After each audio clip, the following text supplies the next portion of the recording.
This episode of Chat EDU is sponsored by the National Center for Next Generation Manufacturing. Liz, they are proud to partner with the National Applied Artificial Intelligence Consortium, or NAAIC.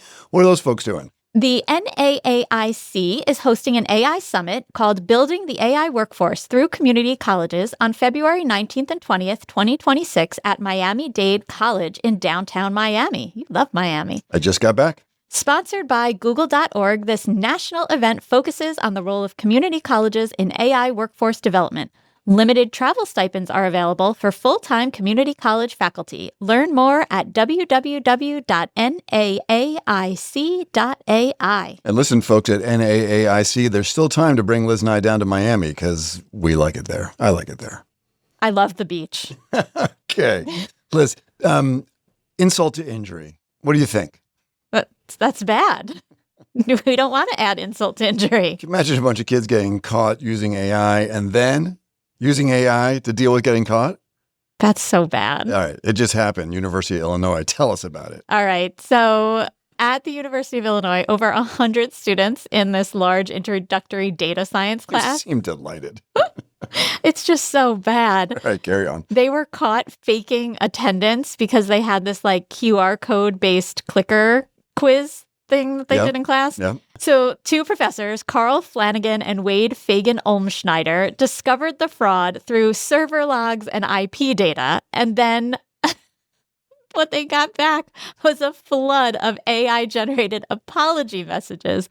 So like 80% had nearly identical wording. So the students weren't disciplined, which is kind of surprising, but the professors did issue a public rebuke to the class. So on Reddit, the teaching assistants and students described widespread AI use in assignments, and TAs are noting that 75% of submissions show signs of AI slump. So the article ended with a reflection on the erosion of critical thinking and writing in higher ed and skepticism towards over-reliance on AI tools. Oof, not good. All right, so don't cheat twice. It's not nice. Yeah, no. So Liz, one other thing here before we start. There are two prominent leading women who are really bringing that issue of AI hallucinations to the fore. I mean, these are women who are on a global stage leading in their field. Do you know who they are? Kim Kardashian is one. And you. Me? Yeah, sure. I don't think I'm on the global stage yet, but... You tell us about Kim. I'll tell you about you. Okay. So Kim Kardashian blames ChatGPT for making her fail.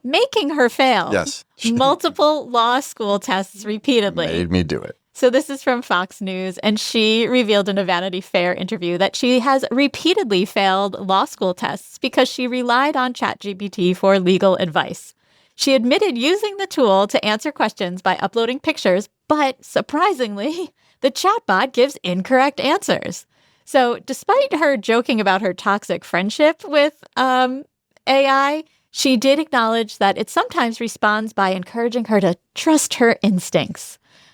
So she actually did complete California's law office study program in May, and she is waiting for those bar exam results. She did actually complete. You sound like suspicious. Just because she's Kim K doesn't mean she can't go get her law degree. That is true. So good luck, Kim. I hope your bar results are better than your in-class quizzes that you use ChatGPT for. Okay, perfect. Now, I mentioned you and Kim Kardashian because you also operate on a global stage, but it's around Fulbright. Yeah, a little different. Yeah. So Fulbright scholars and Kim Kardashian, not the same thing? Just a little different. All right. So you just had a piece published. We will put it into the show notes in Fulbright, where you do a comprehensive breakdown of AI risks. One among them, chief among them, hallucinations. Maybe the same thing that got Kim K a little fouled up in her bar exam efforts. Yeah. So this was published in the Fulbright Chronicles that came out just last week. So it's all the articles in that issue are anything in Fulbright Chronicles is written by former Fulbrighters. And this was a special call for articles on AI and then connecting it back to your experience in wherever you did your Fulbright. So Finland has been leading a lot on kind of understanding truth and doing a lot of critical thinking about what's real and what's not and what to believe in AI. So it was cool. It was fun to Nate, when you're at a cocktail party, do you say, "Hi, I'm Dr. Elizabeth Rade. I'm a Fulbrighter"? No, I'm more subtle. Yeah. Not much more, but a little bit. I'm Matt Mervis. And I'm Liz Rade. The Fulbrighter. And this is Chat EDU, the AI and Education podcast.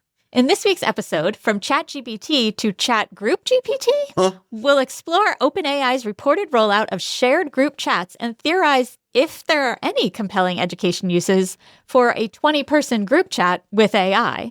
But first, we'll do 2 weeks worth of rundown, and of course, we will end with another great bright bite. All right, let's get rolling. So we're going to start with a little previously on ChatEDU. This is a story that we've covered a little bit, and we've given a shout out to Anna Mills, who is very prolific on LinkedIn, who's really been doing a great job bringing this issue to the fore. So this is just a new twist on it, right? The Verge did a really nice comprehensive breakdown. Tech companies don't care that students use AI for their agents to cheat. So Liz, what's going on here? I mean, basically, AI companies are not going to do much to stop the cheating. So you got like an agentic browser here, right? So it's a browser that will go do stuff on its own, like log into Canvas and complete assignments. Correct. And people are saying, hey, Canvas, like, can you stop that from happening? Especially because they've got a relationship with OpenAI. Okay, so there are people saying, like, Canvas, can't you go to OpenAI and say, please stop this?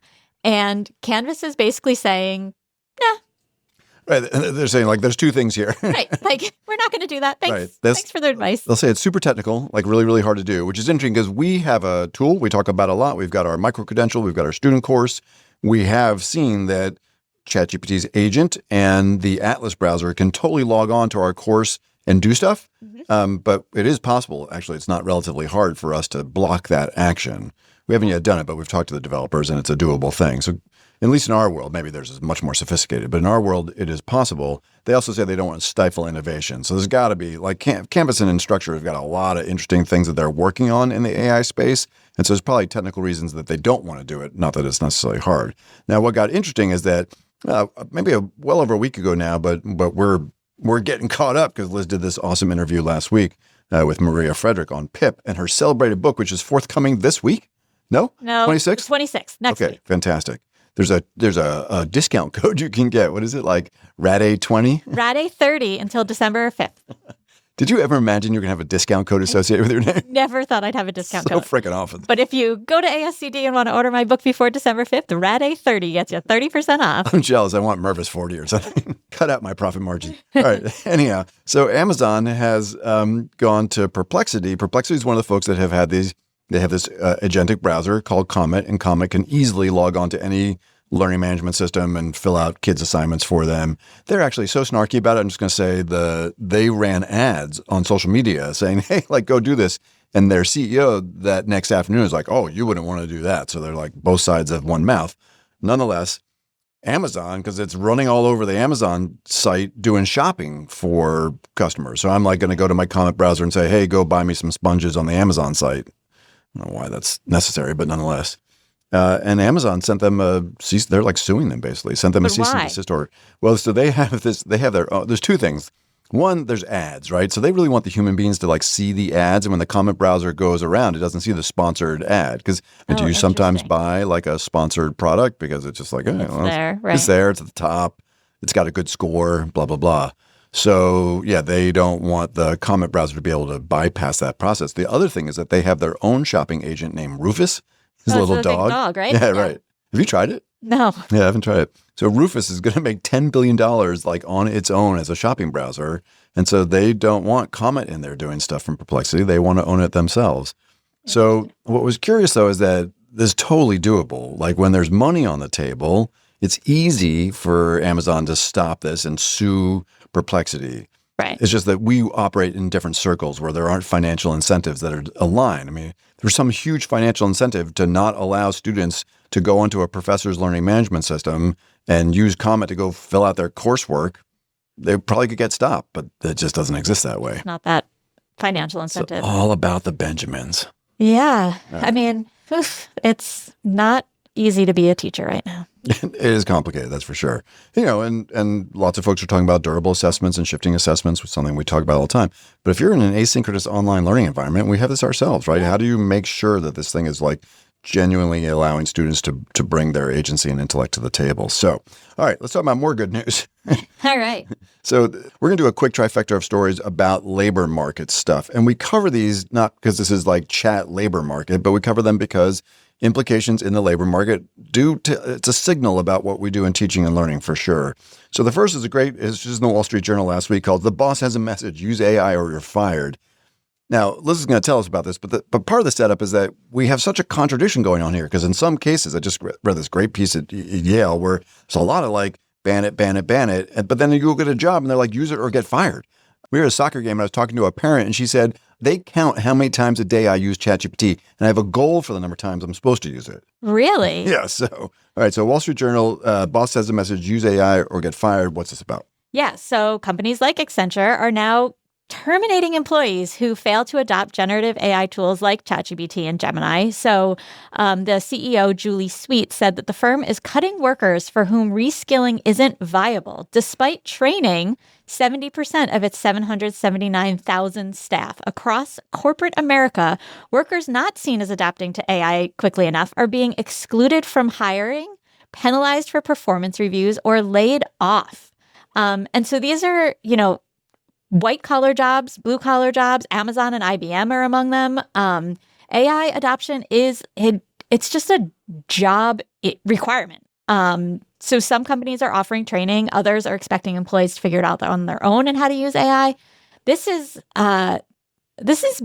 interesting. This is big. Like, that they're actually firing employees. And now, like, I sometimes think about the story that you often tell when email started. You were like, I'm not using that. And like, obviously you had to. And I went to college in early email times, and there were professors that used it regularly and other professors that didn't. You definitely weren't submitting work through email yet.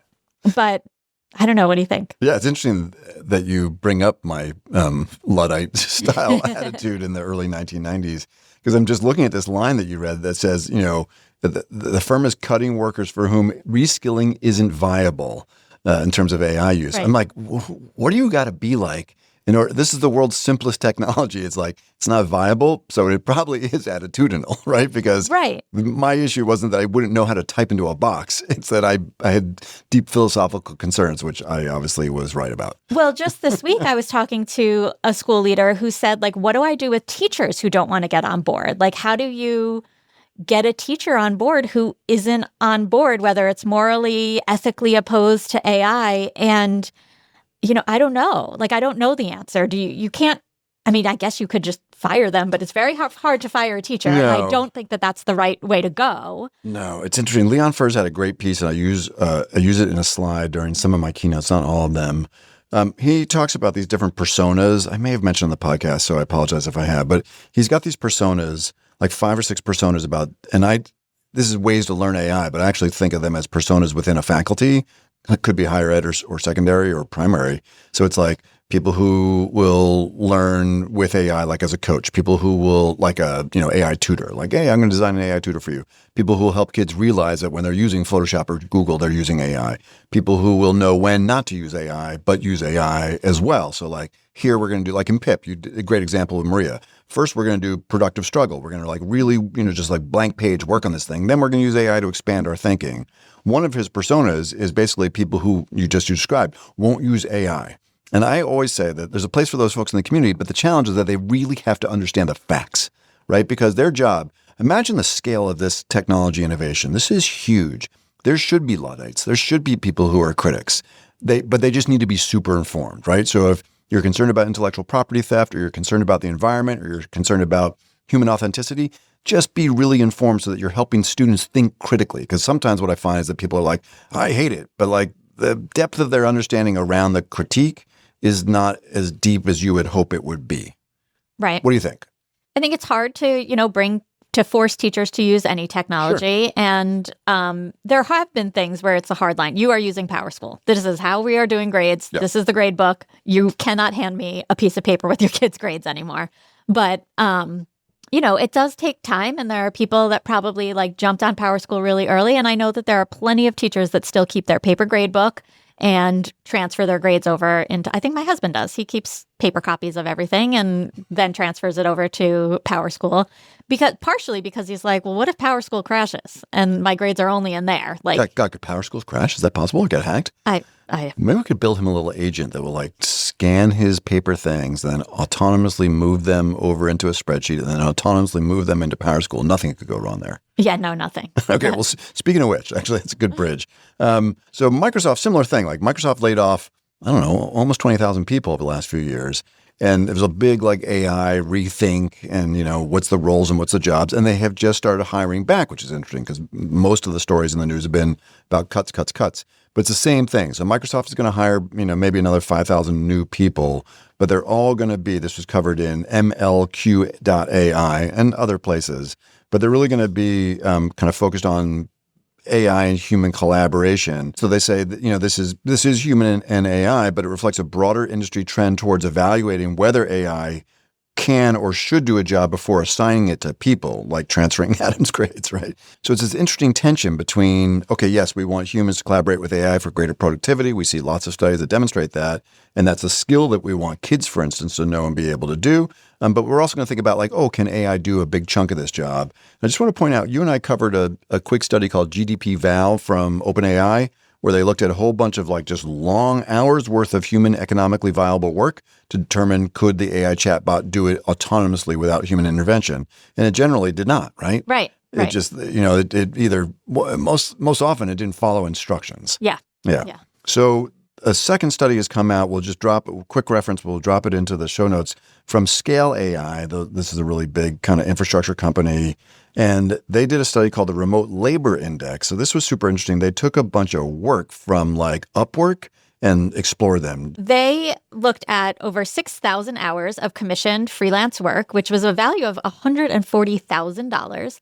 And these tasks were really kind of diverse, everything from like game development and architecture and data analysis. And so even with the top agents, they could only automate like 0.8% Right. to 2.5% of tasks. So couldn't do it, right? It was like, build me a computer game about brewing, or make a redesign of a container house in 9 different designs, or make a video for a tree company. It was like just stuff you would see on Upwork. As you said, hours of work, autonomous over time, blew it, right? Yeah. I mean, so I think this is just the signal that AI is far from replacing these complex remote tasks that people are doing in the labor market. It's not ready.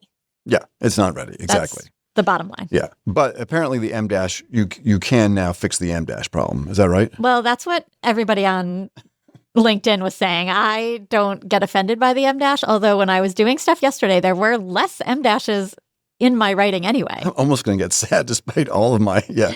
So what's going on here, if you are a ChatGPT user, so they have released something called 5.1. And in 5.1, if you go to your settings, then personalization, there's now like 9 personas, right? They used to have like Gen Z, witty, chatty. I don't know what that was. But now there's like literally 9 these distinct personas. And apparently what has come along with the persona is just better instruction following. So it'd be interesting because they use ChatGPT as one of the models. It actually did the worst in the Remote Labor Index study. And as Liz said, these are remote tasks, but they're totally tasks that you could just imagine inside of employment too, which is that was the easiest way for Scale AI to just go get these jobs from soup to nuts.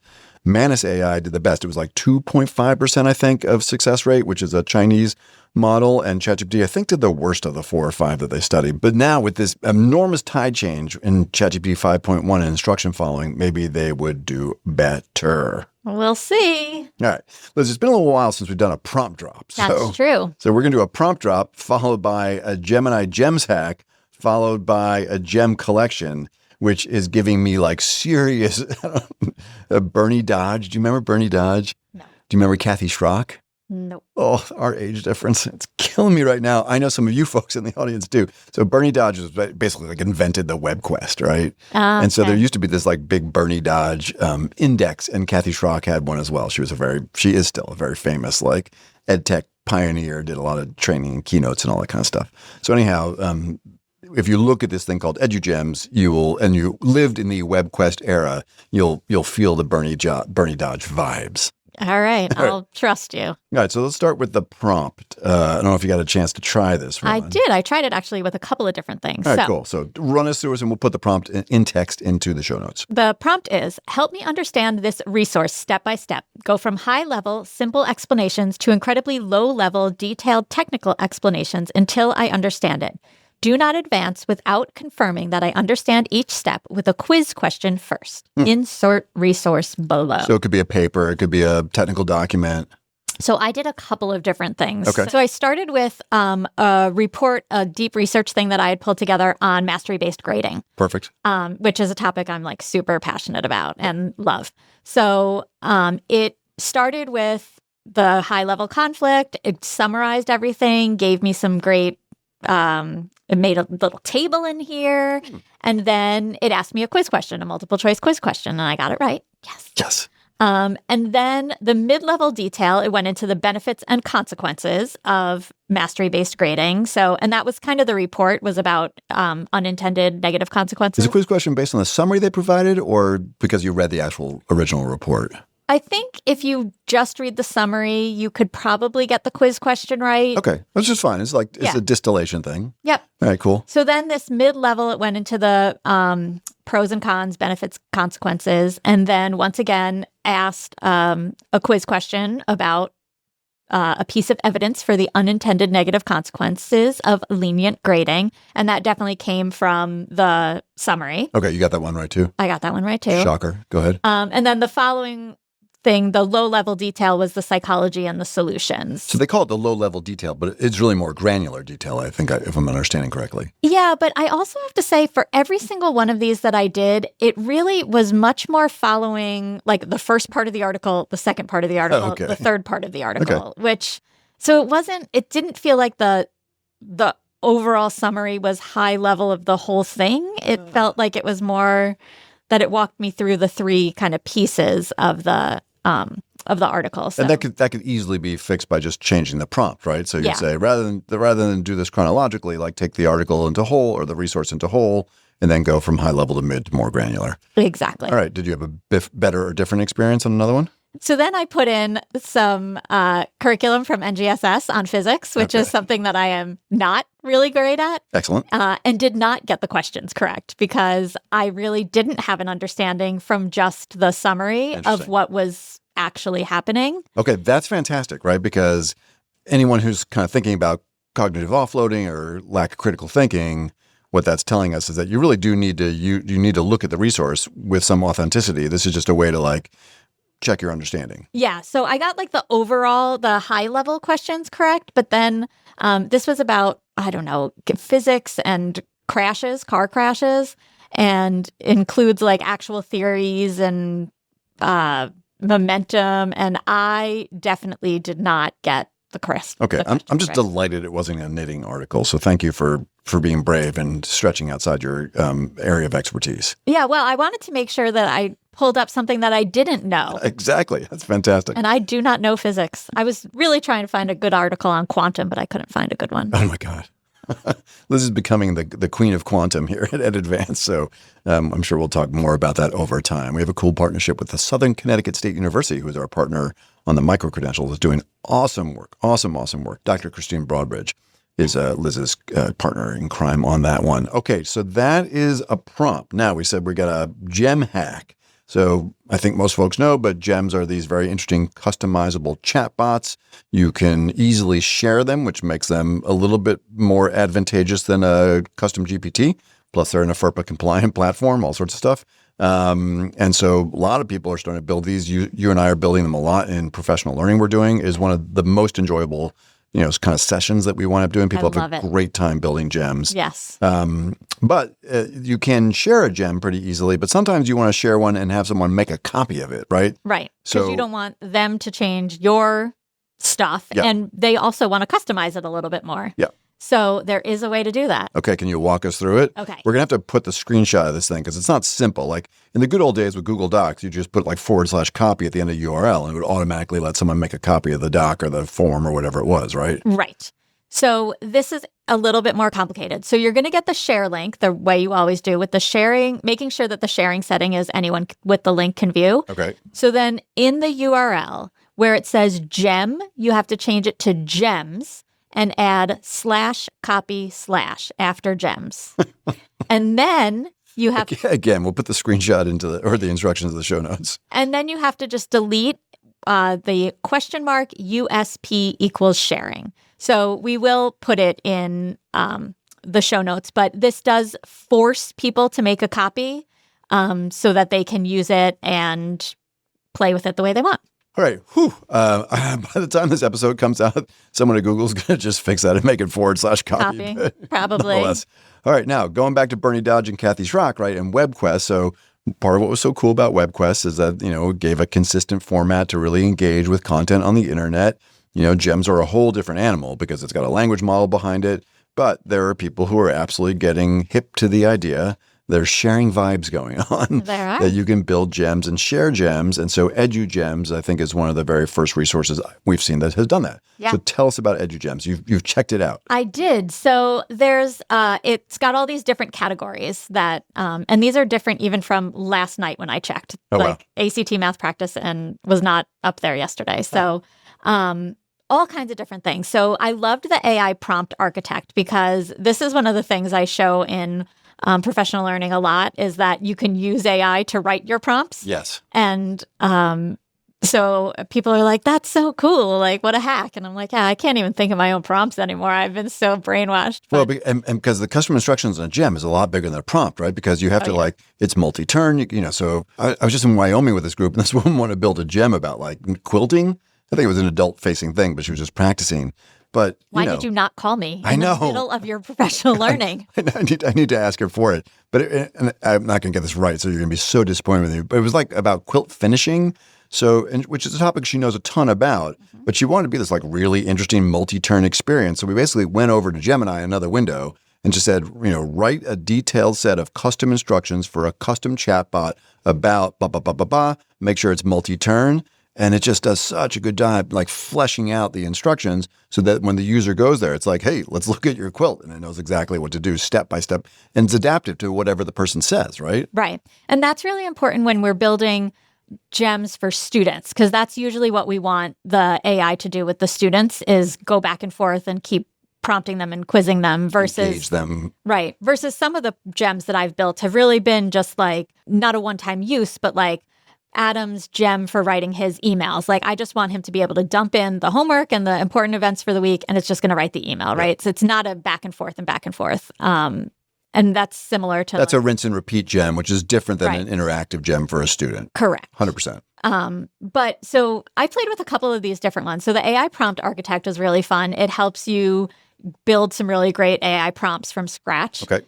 I wanted to see some of these student activities because Two Truths and a Lie is one of my favorite games to play as an icebreaker. And so I was like, well, what is this one? So it's Two Truths and a Lie, and you give it a topic. And so I did progressive era politics. Uh-huh. And so then it gave me back Two Truths and a Lie that were all very plausible about the progressive era. And then it seemed like you'd almost do it as a class. So which one of these do you think is the lie and why? And so I was like, oh, that's a fun, way to start class. Here's 3 facts about the progressives. Which one's not true? Here's 3 facts about whatever topic. And it was adaptive. So if you got the 2 truths right, then it would sort of move on to another level of depth. If you didn't, okay, cool. Yeah. Yeah. So assessment builders, and this is part of me was like, okay, so this is very similar to what you would see in magic school in some ways, that there are just tons of bots. And already we're up to, I don't know how many are on here, but there's a lot.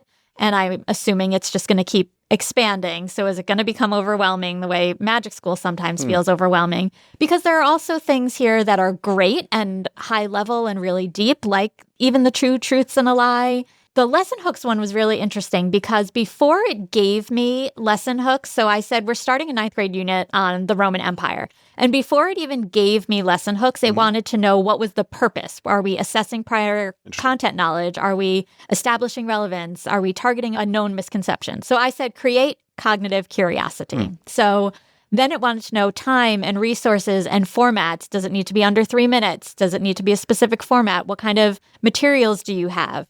And so knowing that it was an activator for an 80-minute class period, it gave me some really great hooks. So it gave me 4 different ones. One was on vocabulary from the Romans. One was on ruins on your street, 3 laws. They were great. They were all really good activators. I said I wanted to make sure that the kids were working in small groups and doing something interactive where they had to speak that then could then come back to a full class discussion. It did a great job. So, again, could I find this in Magic School? Yeah. Could I made the gem myself? Yeah. But here they are all laid out for me. But there's also stuff that's kind of like low level, like make a coloring sheet. Yeah, it's so interesting you make that comparison to a wrapper.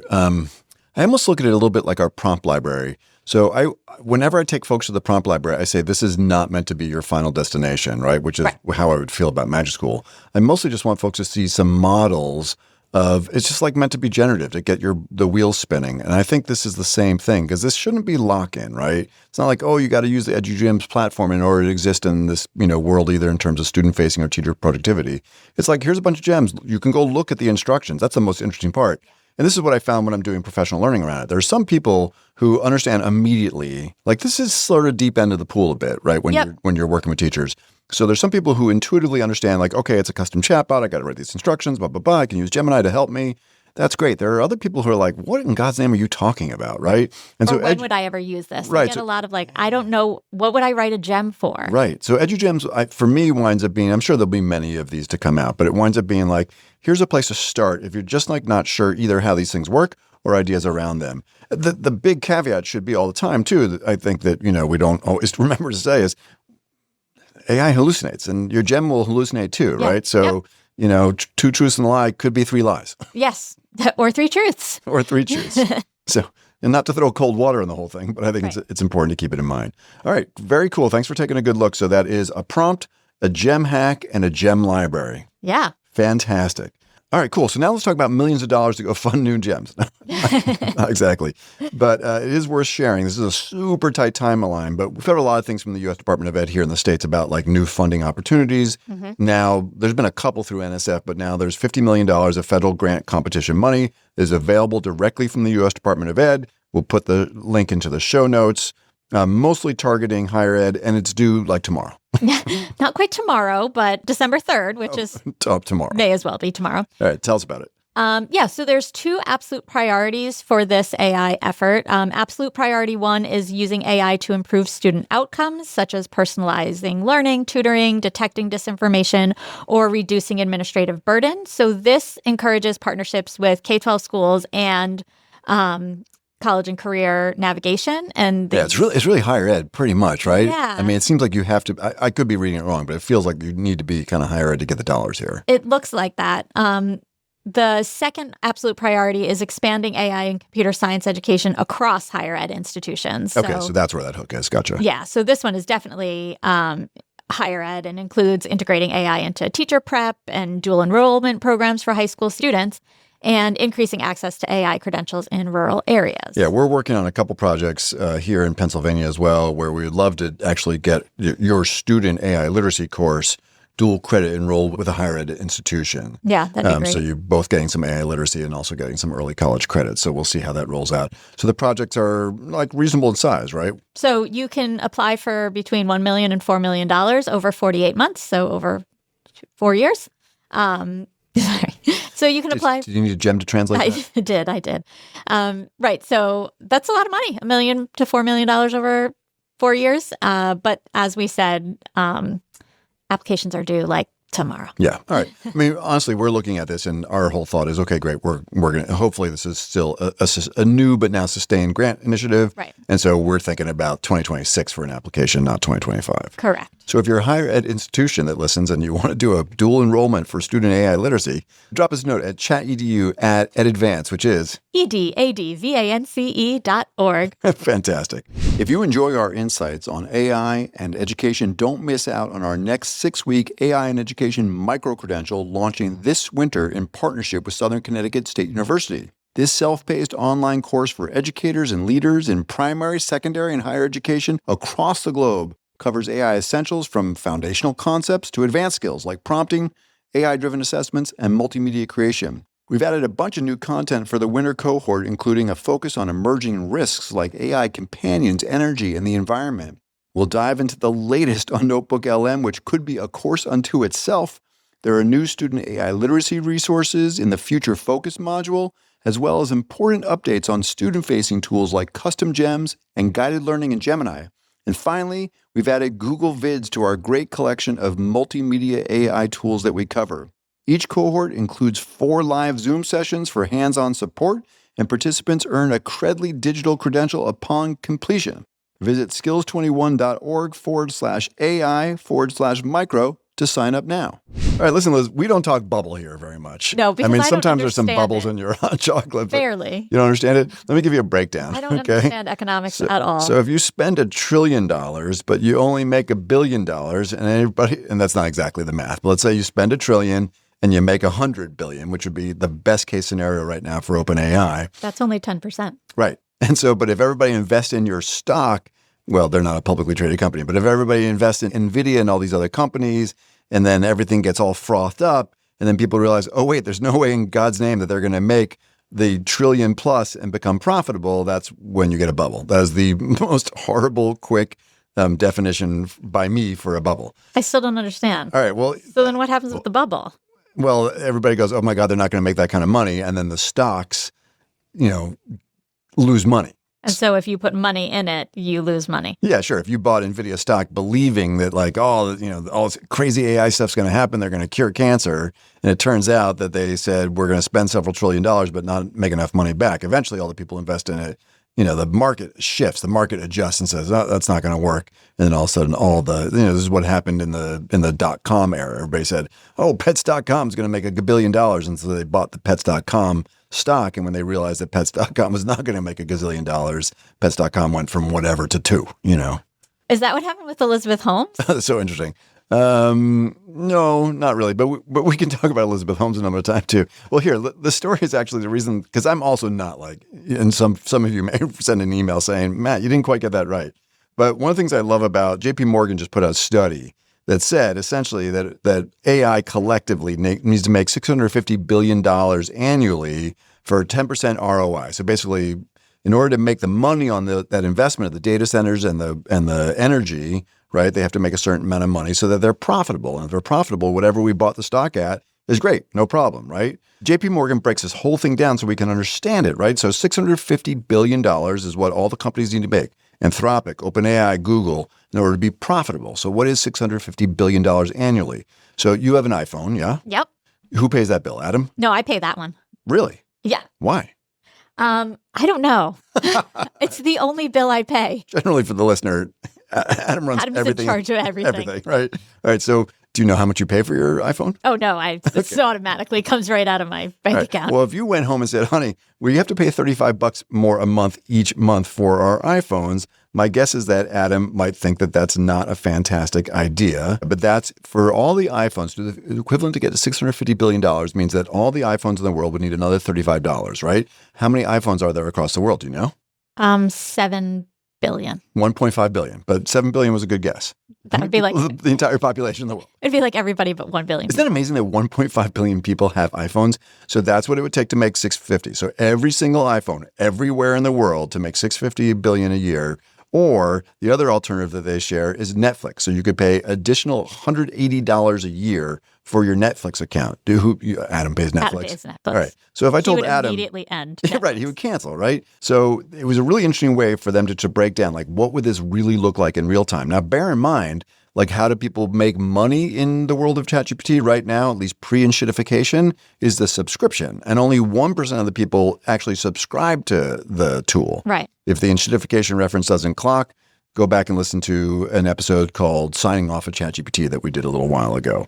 All right, so I just thought it was super helpful in bubble terms in order for them to explain what's going on. They also point out the other thing that could happen is that there might be what's called overcapacity. So this is when you say, okay, great, we build all these data centers and we write all these contracts to buy all these gigawatt hours of electricity. But what happens if the users aren't there to fulfill all that need, or somehow they make stuff so more efficient that they don't need all the data centers or all the electricity?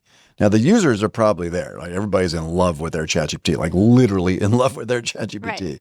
So I imagine the user growth is going to keep going. But you could imagine a world where all of a sudden you don't need as many data centers. DeepSeek by themselves already have demonstrated They had a really cool study out recently where like a lot of the math of AI is based on words, right? Training the data on the words. I mean, they've demonstrated with this image thing that they could create a 10-to-1 compression of all the words down to images. Well, that's true. All of a sudden, maybe you got more data centers than you need. It's reminding me more of like fast fashion, like that they make all of this clothing that then they like don't have anything to do with it. And so they like make all these, right? And then they just dump it places. Yeah. Is that how Shein basically worked? Yeah. Oh, wow. So like, but they end up dumping it. And I mean, there's great documentaries about the horrible impact of like fast fashion because they just make so many of the, say, $3 t-shirt, and then there's not enough places to sell it. And so then what do? They think, well, we're going to give it to poor people somewhere, and they don't want it either. And so it just ends up in these huge piles of garbage. That is exactly the same thing. Right? Well, I don't know if I should call AI a huge pile of garbage, but yeah. I mean, just have too much of it and you don't know what to do, right? Yeah, really interesting. Well, there you go. We got bubble from 3 lenses. Yes. Compression of words into images, fast fashion, and how much money these companies need to make. I love it. So interesting. So Liz, I couldn't help resist giving the bubble talk.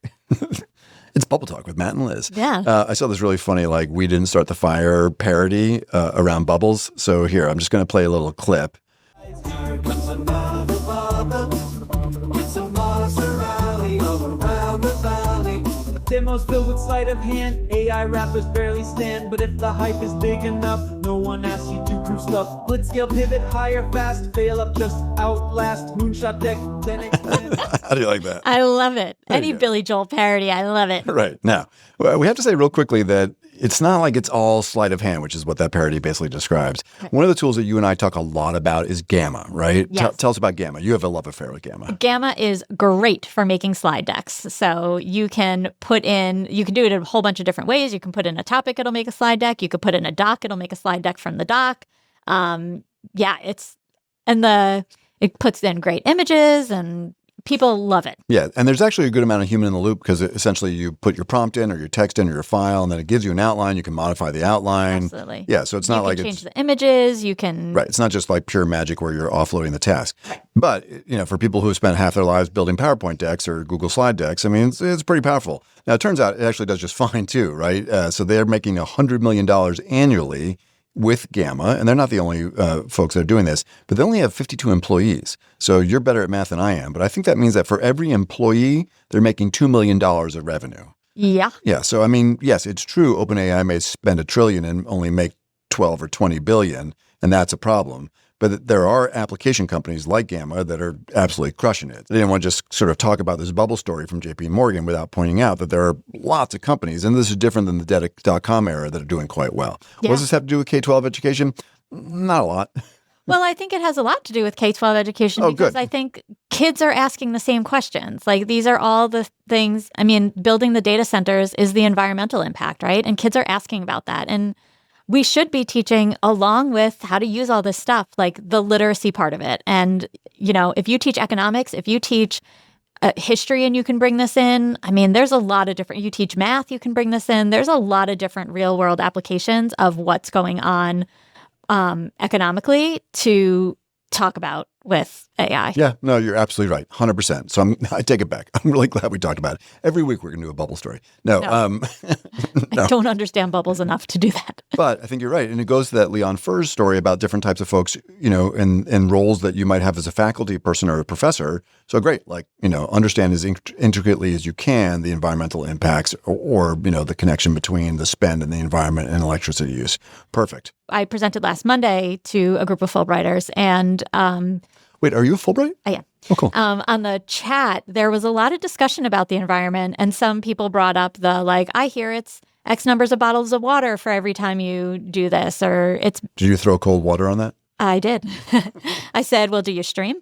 Because that also takes a lot of money and energy. So there was that example, and then I talked about how you should always say please and thank you, and they brought up that article that we covered a long time ago about how it could be like wasting energy by you adding those extra words. And I was like, I don't care. I'm going to waste the energy because when the overlords come, they'll know I was polite. I wish someone would actually kind of quantify that. I sort of have a sneaking suspicion that Sam Altman like dropped that little factoid into a press interview he was doing because he knew it would just have like viral media fire. It's hard to believe that's really that consequential. Right. All right, back here on Earth, a tool that we talk a lot about, I'd say basically every episode because they keep doing stuff every episode, is Notebook LM. So very quickly, so we each get to pick one or two things that are our favorites in the last couple of weeks, but we will also put this into the show notes, although there've been, just every single day there's like There's new stuff there. Yeah, it's crazy. It's All right, great. so what do we got? So I love that you can now put Google Sheets in. So that just, with my data head on and because what have you had to do?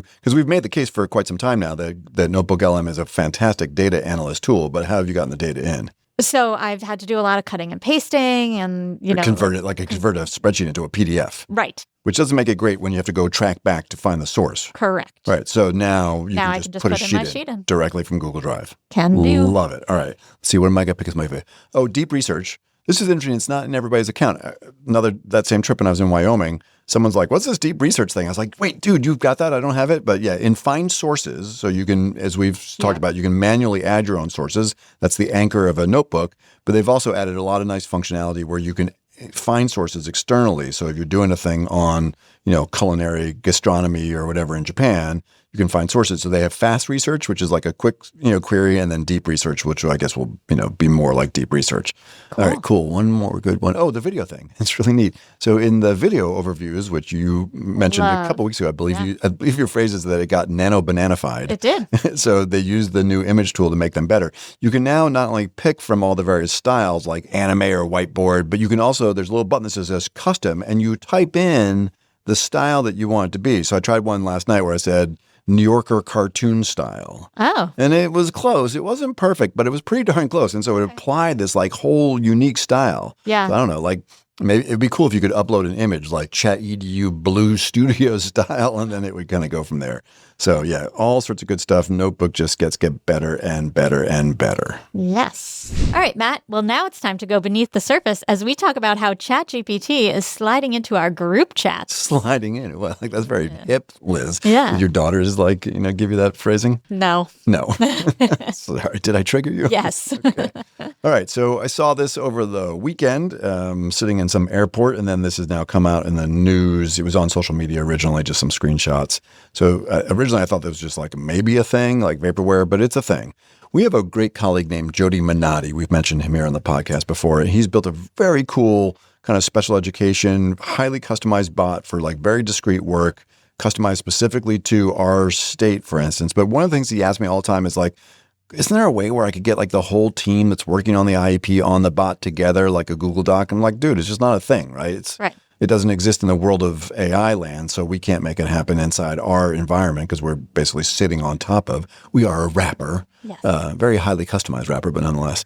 And now you can, right? So Perfect. This is from Axios, Megan Marone, who we love. ChatGPT, as Liz said, slides into our group chat. So what's going on? Oh, yeah. So this is interesting because we get that question a lot. Like, can't we all be on the same chat? Yep. And so now you can. If you live in Japan, New Zealand, South Korea, or Taiwan. Huh. Yeah. Not Australia yet, Not. but New Zealand. So bring us down to New Zealand. All right. So what's going on here? Okay, so up to 20 users can join a shared conversation with the bot on ChatGPT, and all the major features like search and uploads and image generation are enabled. So it is really cool. So you could bring together people like, say, coordinating events or a study group or a team for brainstorming, and the chatbot doesn't actually like interrupt. It only talks to you if you ask it a question. So we're in there. We're all in there, like planning an event together, and someone's Right. like, "Wait, well, what's going to happen? Give me 5 ideas if it rains." Right, And and then the then the chatbot. I wonder if you have to query it, or it's just like listening on like a fly on the wall. It's like, I have an idea. Right.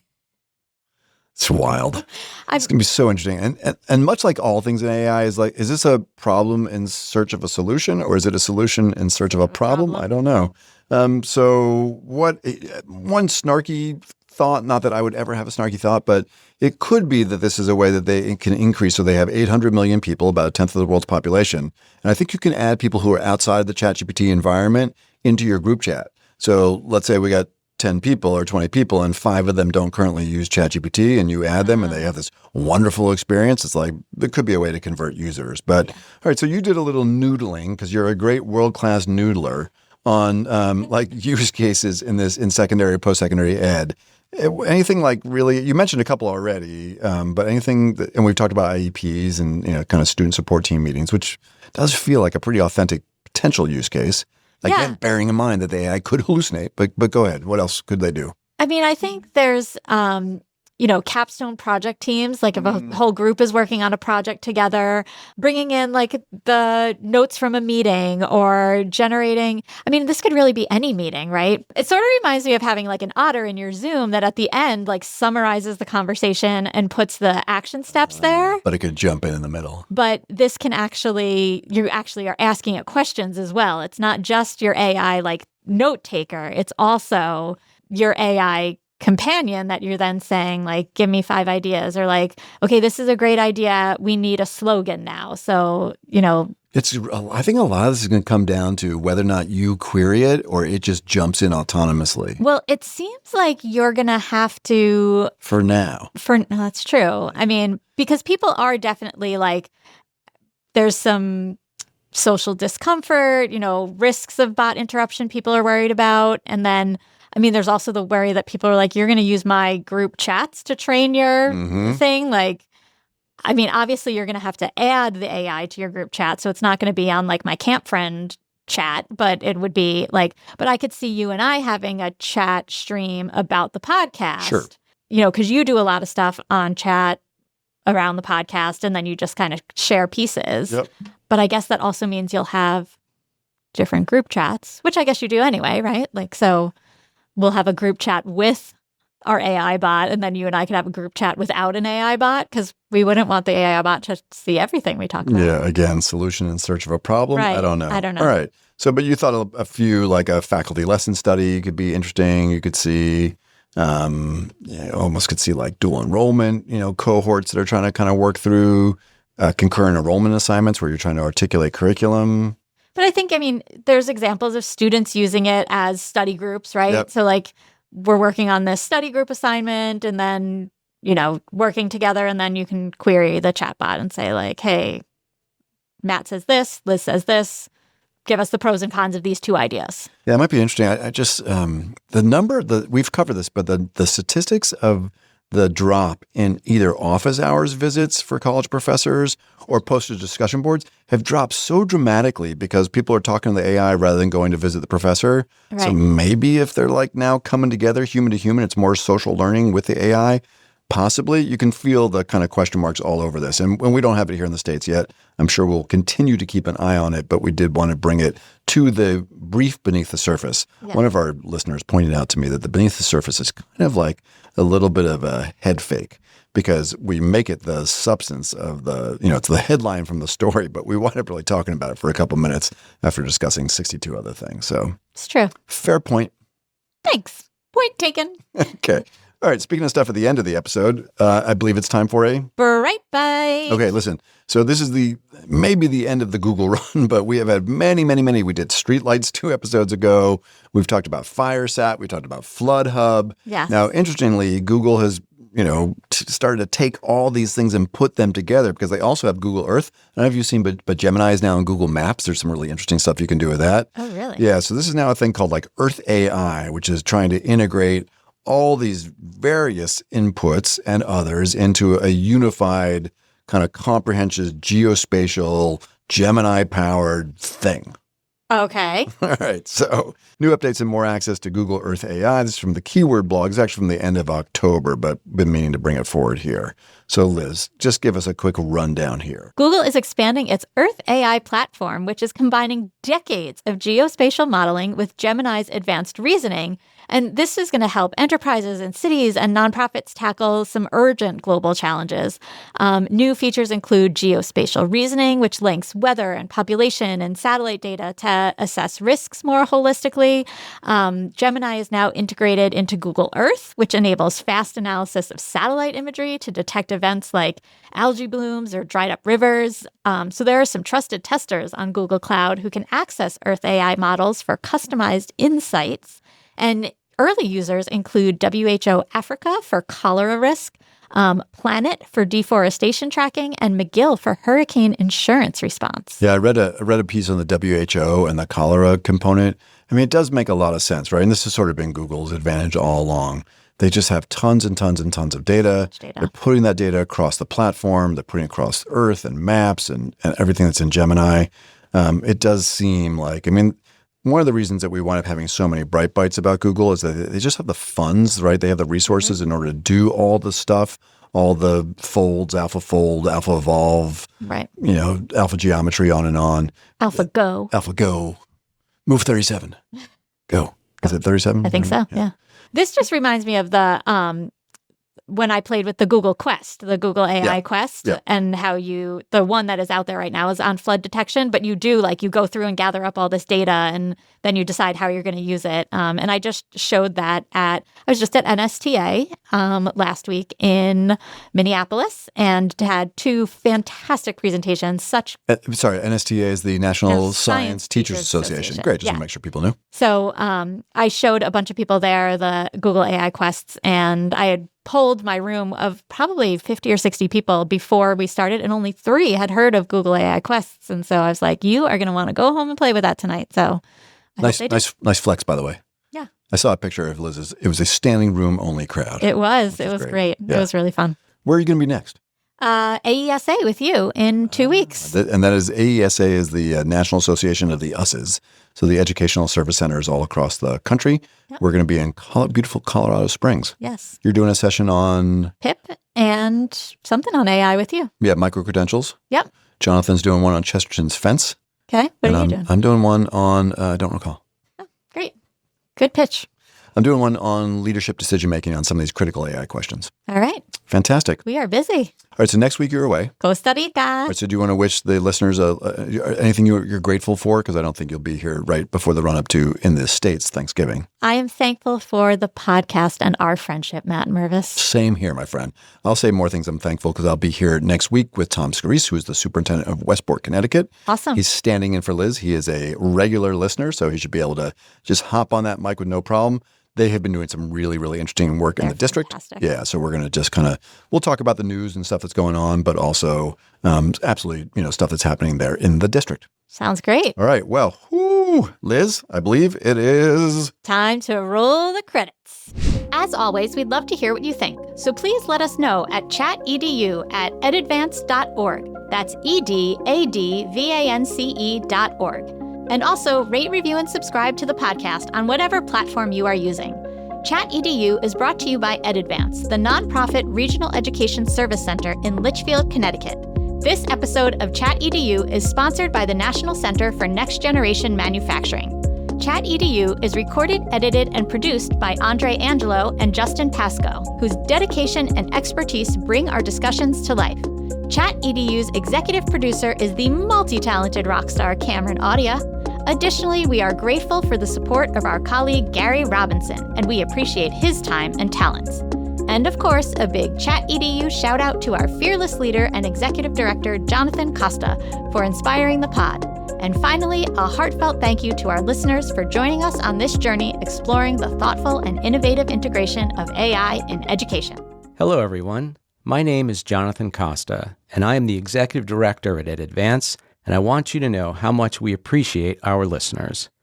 If you enjoy the podcast, feel free to explore EdAdvance's other AI services, which include customized professional learning of all kinds, conferences, our new middle and high school student AI literacy course, and our educator and leader micro-credential, co-sponsored by the Southern Connecticut State University Office of Workforce and Lifelong Learning.